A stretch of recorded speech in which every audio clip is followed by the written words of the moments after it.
Welcome back to the Allstate Sugar Bowl Prep Football Roundup right here on WWL. We're live on the West Bank as Shaw is hosting the Rumble Raiders, and we have now entered the 8 o'clock hour of our program, which means it's time for the Allstate Sugar Bowl interview of the week. Each and every week, John Sudsbury with the Allstate Sugar Bowl sets up interviews for us with players and broadcasters and individuals that have connections to the state of Louisiana, to the Sugar Bowl, which is the banner sponsor of our show.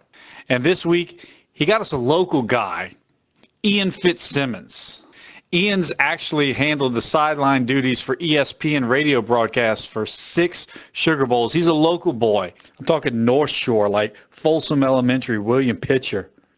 If you know, you know. Started doing some radio spots later on, and currently he's a field analyst and a reporter for ESPN Radio, covering college football and NFL games. He's been doing that since 2013, and actually starting in 2016, he's also hosting the weeknight ESPN radio show, Freddy and Fitzsimmons, along with Freddie Coleman. Ian, man, we're glad to have you in the program. It's good to get a local flair, somebody that's got the experience of growing up in this area and actually being involved in our local Friday Night Lights. So, Ian, thanks so much for joining us tonight, man. We really appreciate it. It's my pleasure, Brad, and it's good to be back in the boot. I'm from Folsom, Louisiana, as you mentioned, and brothers played at Covington, and I didn't have the privilege of playing for Jack Salter back in the day at Covington High School, the Fighting Lions, but I was a bad kid, man. My mom had to ship me off to boarding school, so we just got done dominating some Raffinos, man, a little crab meat cheesecake and black and red fish with a little lump crab meat on top, man, and that cedar plank. God bless Ruffin, rest his soul, but man, it's just great to be back home, buddy, and thanks for having me on. Really appreciate it. Hey, man, you're speaking my language. We love our food here in our show. We got our little Fat Boys sponsorship, getting us food every week. And then Coach Valden always walks around the concession stand and see if he can find us some jambalaya and whatever's going on. So you're speaking our language. That's it, man.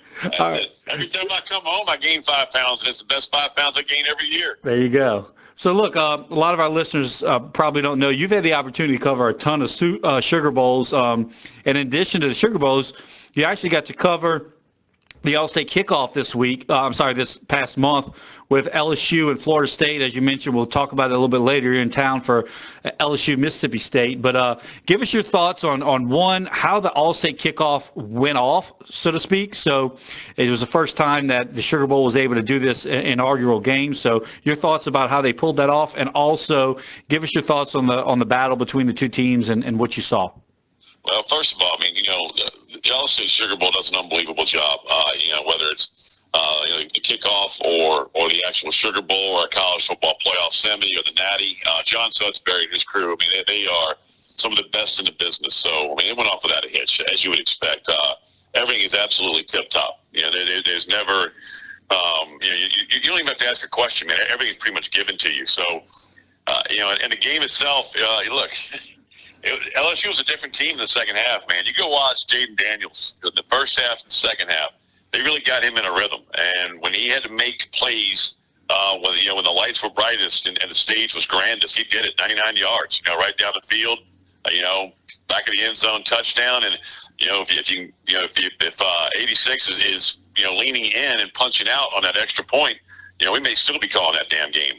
We're going to overtime. So I think LSU got a good get-right game, and I'm glad they played Southern, keep the money in state. I wish more big institutions like Alabama would do that, play Alabama State, play Jack State, play, they'll never play UAB, probably. We all know why, but, I don't know what the hell they're scared of, but anyway, they needed that get-right game, for lack of a better term. That's what kind of some people in the coaching fraternity will call it, even though they won't say it publicly. But that was one, and they got Booty involved a little bit after he scrapped his social media like a 16-year-old, and from all LSU images and whatnot, which I don't get why players do that from professional level to the college level. It makes no sense to me, man. From Russell Wilson and my brother coaches of the Arizona Cardinals, By the way, how many quarterbacks do you know to go and coach special teams? Not many. No. You play quarterback at Covington for Jack Salter, and then next thing you know, He's playing quarterback at Buck now. He ends up coaching special teams. He's got to be nuts. Well, he is nuts. We all know that. But anyway, they're going to get everything right. And I'm excited to see what happens, especially against Mississippi State. Will Rogers, one of the best quarterbacks in college football coming in. But, the second half of that Florida State game, as Brian Kelly told me at halftime, they couldn't have played any worse in the first half. And he wasn't kidding. He was dead serious. And, they got that get right now. I'm excited to see what the hell happens tomorrow night. I really do, man, because not having Mason Smith is going to hurt. He's one of the biggest defensive tackles in the league. He's a massive human being. Alec Gay being back off targeting is going to help. I'm just excited to see how far this offense has come since week one and how much they've shored up special teams, because Brian Polian is an outstanding special teams coordinator. He'll get it right, and I'm pumped to see how far they've come since I saw him in week one against Florida State. Yeah, as you said, look, loss of Mason Smith, preseason All-American. But, I mean, look, you got to give credit to Wingo. He stepped in, has played a great game, lights out, and you're getting Emery back now. Now, Coach Kelly said he's not, don't expect him to play a full game. He's not ready for that yet. But if you get him some carries and he gets you some momentum, that could help as well. Oh, absolutely. Yeah, there's no doubt about it. But, when the tone setter is 18, as it always is for LSU, and B.J. Ojulari is one of my favorite players in all of college football. I mean, he's a hell of a player and a better person. You have to be to wear that number, as you know. So I'm pumped, man. I can't wait to watch it. It should be, and then Mike Leach. I mean, in my pregame interview, I promise you I won't ask one football question. Oh, that's going to be some of the greatest interviews ever. Just like you just sitting in the press room and just listen to the guy talk is just gold, right? Let me tell you something about Coach Leach. I've got more damn stories about that man because I've known him since he was at Texas Tech. And look, what you see is not what you get. A lot of this is a bit of an act. I'm telling you, the man is wicked smart. He's got a master's. He's an attorney. I mean, a lot of what this is to kind of give you this all shucks. Don't buy into all that stuff, man.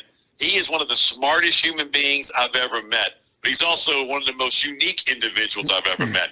Brad, he once told me a story. We're at the ESPYs. This is years ago, back in 05 or 06.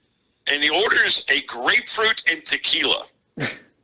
I'm like, look, man, I'm from Louisiana. We go harder than the average bear. I've never, ever heard of grapefruit and tequila. And he went into about a 20-minute explanation as to how the citrus in that grapefruit cuts into the harshness of the tequila, and it's actually very smooth.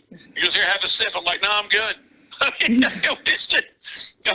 And was he wearing a pirate shirt when he talked about that? No, he actually, you bring up the pirate, right? I mean, that's what he's known for. There's a bar called Captain Tony's down in Key West. And when he got canned by Texas Tech, which is a whole nother story, he moved down to Key West. His good friend Jimmy Johnson's down there. And he went to this joint called Captain Tony's. And there is a bar stool that is reserved. Nobody is allowed to sit in it, ever, for Mike Leach. It has his name on the back of reserved for Coach Leach. Nobody, it's like Norm at Cheers, man. Nobody can put their butt in that chair. You know the one next to it? You know who that's reserved for? Urban Meyer. I was about to say, is that where Urban Meyer had his little fun? Yeah. That's it. And then you know what's next to him? Jimmy Johnson. Can you imagine the trio right there in those conversations at Captain Tony's? Oh, man. Nobody's allowed to sit right there, man. Couple of drinks in, you never know what you're going to hear, huh? Oh, you better put on a seatbelt because you're going for a ride. I mean, I'm telling you. So he's a unique individual, and it'll be fun when these two classic helmets swap paint on Saturday night. We're looking forward to that. Tell us a little bit also, look, co-host now of Freddy and Fitzsimmons, weeknights, ESPN Radio. Tell our listeners a little bit how that show came about. Man, it's a long story. I don't want to take up that much of your time, but I've been doing this show now with Freddy, I think 7 or 8 years, and it's a blast. Now, the late night scroll, if I hit that Powerball tonight, whichever one it is, the Mega, I will not be at work on Monday. All right. I promise you. I would still always call games. There's nothing better than the juice you get on a college or pro football Saturday or Sunday, respectively. I would still do. I'm not kidding. If I hit 200 mil, if I hit 20 mil, whatever it is, if I hit that lottery, which I'll never do, but I'll play because I sleep well at night, dreaming of boats and mountain homes. And Barstool's in Key West. Barstool's in Key West. I might have to, but I have to buy mine to be reserved. Okay. It's not going to be. Hey, with $20 million, you can get a Barstool, buddy. You're damn right, man. I mean, you know what? I'll take parlays over there over in Lakeview. How about that one? Damn, I'll get one of those. But anyway, where was? Oh yeah. So look, the juice of a big game. There's nothing like it. I can't, people go and eat at halftime or whatnot. I can't, man. I'm too wound up. But I tell you this, I will not be working till midnight. Every single Monday through Friday. That's not going to happen. Oh, man. Look, so you've got to have just a plethora of experiences being on the field and the booth and everything. Before we let you out, give us a memorable one or two when you're down there, you're on the field, and there's a lot of things you can hear and see that the average fan can. And give us a little story or two about things that kind of, went off the rail a little bit, so to speak, maybe. Man, there's so many. I've been on the call of every national championship game in the college football playoff, since it's been around, except for the very first one in the COVID year. Other than that, I've done every one of them. Watching the Howdy Doody wideout, Hunter Renfrow, I still call him Howdy Doody. This little pasty cat, right on the right boundary, right in front of the right pylon, catching a touchdown with what was it, 4 seconds to go, whatever a few the hell seconds, it was. right. I guess to beat the unbeatable Big Bad Bama. I'm standing right there at the pylon. That one is one for the books, man. Having the privilege of calling all those national championships, and I've done, there in the Dome and college football semis. I had Alabama Clemson in the semi there, a few years ago. That's just a privilege. But crazy stuff, man. I've seen it. The NFL, as a matter of fact, it involved the Saints. Saints Steelers a few years ago. Smooth Lou Riddick was our color analyst, and Mark Kessler was our play-by-play guy. And to the left of the Saints bench, all of a sudden a brawl breaks out, right? And it's about 10 guys just throwing haymakers. And I'm right behind it. And Smooth Lou Riddick's going, there's going to be some fines handed out after this one. And then he sees me going in. I'm about to grab Cam Jordan by the shoulder pads, like trying to break it up. And you be brave. That's your instinct, though, right? I mean, we got to fight. And all of a sudden, Lou Riddick goes on here, and Ian, if you like your teeth, get the hell out of there. I mean, how dumb am I? And then I was on the TV call, Mississippi State Tulsa. Speaking of tomorrow night, right? I mean, that was a low light. That was one of the worst moments I've been around, from the highs of calling national championships and being able to come home to college football semis and title games in the Dome. I called in 2019 Joe Burrow in the Dome. I was on the field interviewing Burrow right after the game. That's euphoric, man. That's hypnotic. It doesn't get any better, but that's the highs, right? The downs, that Mississippi State Tulsa brawl. I learned my lesson from Riddick. I'm not getting in there and breaking it up, but it's freezing. It's about 29 degrees outside. It's sleet, and you have that classless, horrendous fight that breaks out between Mississippi State and Tulsa. And if you haven't seen it, go Google it, kids. That's what you don't do. Yeah. And you go from what you do, meaning, the right things and how to carry yourself, like Burrow and that squad, the Natty too. That's what you don't do. That's not what college athletics, that's not what high school athletics is all about. So, but I tell you what, man, I'm still, that one will haunt me, man. I mean, just watching guys swinging helmets, college kids at each other, that's about as bad as it got. I was right there in the middle of it, Brad. So from the highs to the worst, there's lessons to be learned in all of it, man. There really is. There you go. From the good to the bad to the ugly to the pretty. Ian Fitzsimmons, he's been through it all. So, Ian, look, man, thanks for jumping on with us tonight. If y'all want to catch him, co-host Freddy and Fitzsimmons, weeknights on ESPN Radio. Thanks so much for joining us, man. Good luck on the call tomorrow night. Hey, Brad, reminder, Folsom Tigers hate the Lee Road Cyclones. We always will, and we can't stand them. And the Covington High Fighting Lions say, Mandeville, the hell with you, Slidell, you too. There you go, right there, bam.